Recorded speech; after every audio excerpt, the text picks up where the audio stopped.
Olá, sejam todos muito bem-vindos aqui a mais uma aula aqui no YouTube. Se você não se inscreveu ainda, se inscreve, ative as notificações, qualquer coisa, qualquer dúvida, é só falar que a gente está aqui à disposição. Então hoje nós vamos falar aqui um pouco sobre um tema que é um pouco duvidoso, né? Muitas pessoas têm dúvida aí em relação à questão de distribuição de lucros, né? Como que funciona a distribuição de lucros para infoprodutores e qual a melhor forma de fazer isso? Então vamos lá. A distribuição de lucros de uma empresa pode gerar muitas dúvidas, né? Principalmente quem está aqui no mercado digital, para os empreendedores do mercado digital.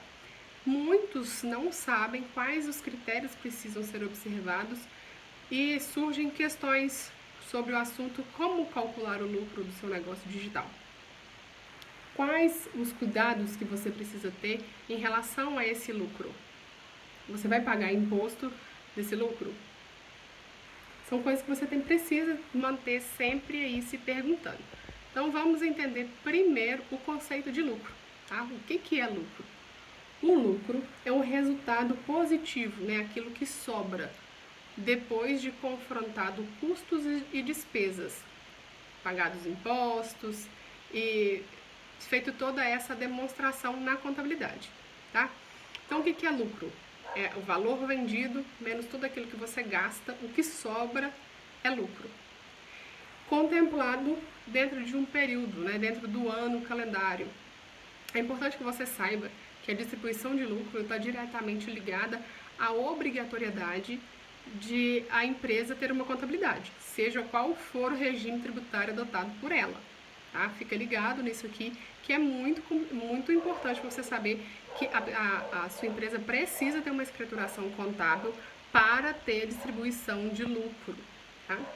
Se ainda é complicado aqui para você, vamos tentar aqui um outro tipo de abordagem, uma coisa assim mais prática. O que é o lucro? O lucro é a receita, tá? Tudo aquilo que você vendeu como infoprodutor, como afiliado, consultoria, mentoria, e-book, enfim, tá? É tudo que foi vendido. Essa sua receita, existe uma tributação que você tem que pagar um imposto em cima disso, né? E você pode estar aí no regime do Simples Nacional, do lucro presumido ou do lucro real. Apesar de que, nesse nosso mercado, o lucro real, ele é mais raro da gente ver as empresas no lucro real. Geralmente são lucro presumido e Simples Nacional. Mas isso vai mudar aí com a reforma tributária. Creio eu que as empresas que estão no Simples, elas vão ser arroladas aí, arrastadas para o lucro presumido, e as empresas que estão no lucro presumido vão ser arrastadas aí para o lucro real. Ou até as empresas do Simples Nacional serão arrastadas aí para o lucro real. Então é muito importante você ter alguém aí que você confia, um contador que você confia, para fazer essa gestão para você, tá? Na outra ponta estão as despesas em relação a esse produto. O que é despesa?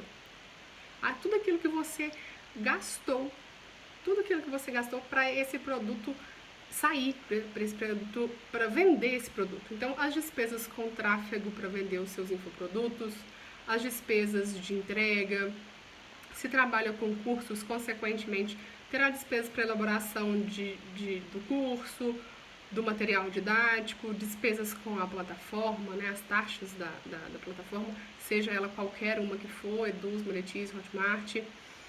Aqui na LM, né, LM Contes, a gente precisa ter a comprovação dessas despesas, tá? Para a gente mensurar aí qual que foi o seu lucro líquido. Caso contrário, né, nós temos uma saída de caixa do banco e não temos uma comprovação. Consequentemente, a gente não pode lançar como despesa. Então, tudo precisa estar comprovado para fazer essa apuração, tá? Nós chegamos no resultado de determinado período, e aí temos duas situações.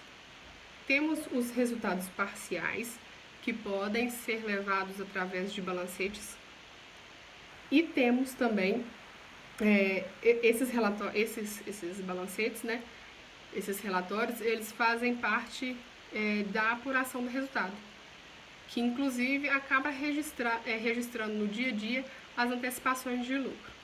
Depois disso, terá a sua retirada de lucro. Tá?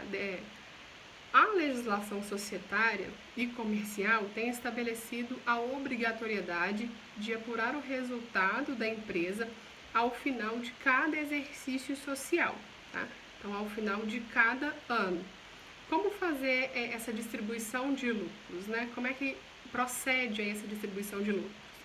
Como se trata de uma sociedade limitada ou semelhante, a distribuição de lucro ela deve ser pactuada entre os sócios. Sócios podem estabelecer aí períodos e maneiras de distribuição desse lucro de acordo com o Código Civil. E como que isso funciona? Os sócios, por exemplo, podem determinar, através de uma ata registrada ou do contrato, o período que essa distribuição vai ocorrer. É possível fazer balanços intermediários aqui para demonstrar, né, o lucro e entender o cenário que vocês estão vivendo, o tempo determinado para essa distribuição de lucro. De todo modo, né, mesmo elaborando essas demonstrações contábeis, antecipadamente, o balanço final e demonstrativo do lucro líquido será finalizado no final do exercício, ou seja, no final do ano. Então aqui a gente tem que ter muito cuidado com essa distribuição de lucro. Por quê? Caso você não tenha essa contabilidade feita, tem uma regra que te impede de distribuir o lucro acima de uma tabela. A gente chama de tabela presunção. Tabela de presunção do lucro, tá? Essa tabela, ela tem algumas alíquotas que são fixadas pelo governo, que presume, que estima, né, qual que será o seu lucro. Então, para comércio é 8%,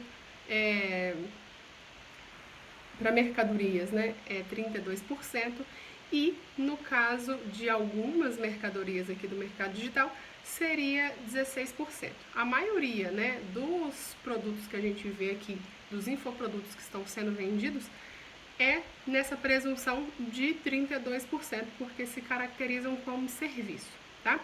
Então, como é que funciona? Vamos supor que você faturou aí R$1 milhão no lucro presumido. Você teria aí um lucro estimado de 320 mil, né, por causa dos 32%.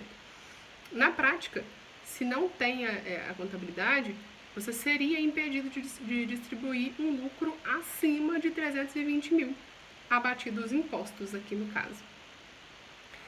Então, se você tem uma contabilidade regular, você passa a não ter um limite para distribuição de lucro. Caso você não tenha, você fica limitado a essa presunção de lucro aí que o governo coloca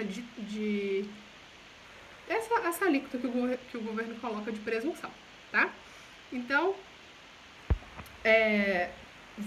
outra coisa que você precisa, né, é pagar os seus impostos em dia. Sua situação aqui fica complicada, tá? Se você não faz a contabilidade, né, se você não tem aquela contabilidade regular, e se você não paga os seus impostos em dia, tá? Por que que acontece isso? Porque para distribuir o lucro, né, não tem problemas em relação à tributação, mas primeiro você terá que pagar seu imposto. Mas se você tem dinheiro em caixa, como que você vai distribuir o lucro se você não tem os seus impostos em dia? Entende? Então aqui é muito importante. Caso você esteja aí enquadrado como simples nacional, você terá que pagar apenas uma guia, né? Não tem que pagar várias guias, igual no lucro presumido, porque todos os impostos, eles já vêm dentro aí dessa guia do simples, tá bom?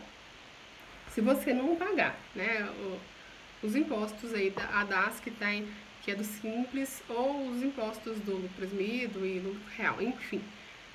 Se você não paga, né, a legislação, ela diz o seguinte, que você pode distribuir o lucro desde que esse valor esteja parcelado e, consequentemente, esteja em dia.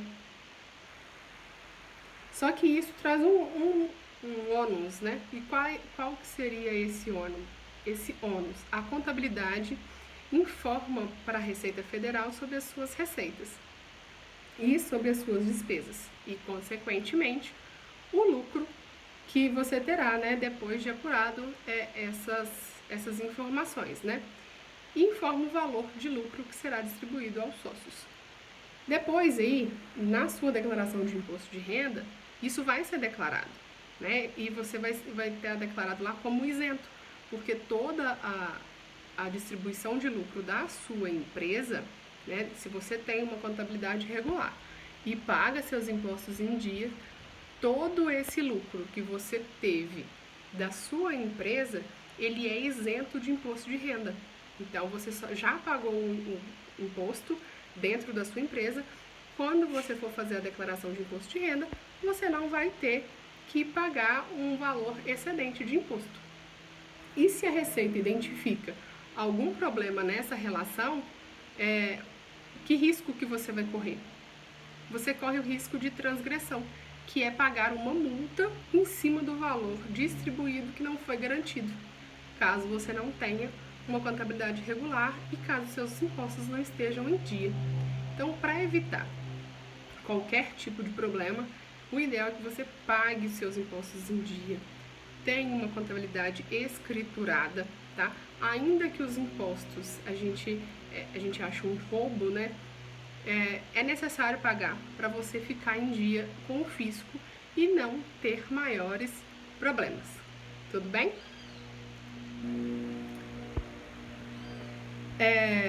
E aqui vocês podem estar perguntando, né? Nossa, Jane, mas aí eu nunca paguei meus impostos, está tudo irregular, o que eu faço? Tem como você parcelar isso, você fazer um parcelamento. A questão do parcelamento é que fica mais cara, por quê? Seus impostos eles vão ser parcelados com multa e juros. Então, vai ser um ônus a mais para vocês, entendeu? O ideal é você manter tudo em dia. Isso vai facilitar muito aí o seu processo dentro da empresa, fora da empresa. Você não vai ter problemas com o fisco, que é o mais importante. Ninguém quer problema com a receita. Ninguém quer dor de cabeça com a receita. Então, por mais que o imposto, como a palavra mesmo já diz, imposto ele é imposto. Você não tem opção de não querer pagar. Ah, não quero, vou deixar lá. Fica lá, mas você fica impedido de várias outras coisas que vão te beneficiar lá na frente. E para regularizar, além de pagar tudo que você já deveria ter pago, você ainda vai pagar com correção de multa e juros. Então, literalmente, não vale a pena.